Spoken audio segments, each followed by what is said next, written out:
Pemirsa, seniman di Kabupaten Hulu Sungai Tengah menggelar pagelaran kesenian terbatas untuk berpartisipasi dalam memeriahkan hari ulang tahun ke-76 Republik Indonesia. Ya, kesenian yang ditampilkan dalam pagelaran terbatas ini menampilkan seni mamanda dan juga musik panting, atraksi kuntau, pembacaan puisi dan juga penampilan seni tari.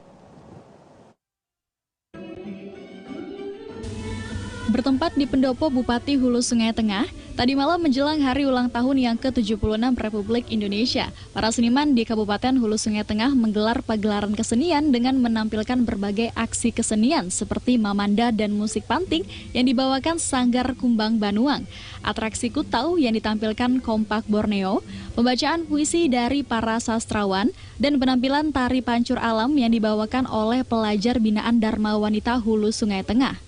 Rama Haur Kuning selaku sutradara dalam pagelaran kesenian terbatas ini mengatakan pihaknya mempersiapkan pagelaran kesenian terbatas ini selama 1 minggu. Kemudian tema yang mereka angkat bercerita mengenai perjuangan para pahlawan yang mempertahankan tanah Banjar pada masa kepemimpinan Pangeran Antasari.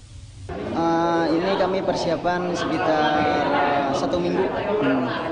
Kalau temanya sendiri untuk pagelaran hari yang ditampilkan tadi apa itu?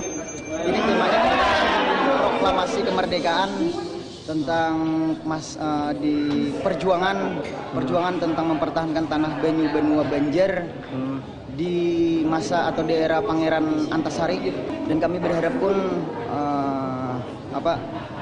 seni budaya ini tetap bertahan karena salah satunya seni budaya adalah identitas suatu bangsa atau suku. Jadi kami mempertahankan identitas kita untuk selalu ada di Indonesia Raya.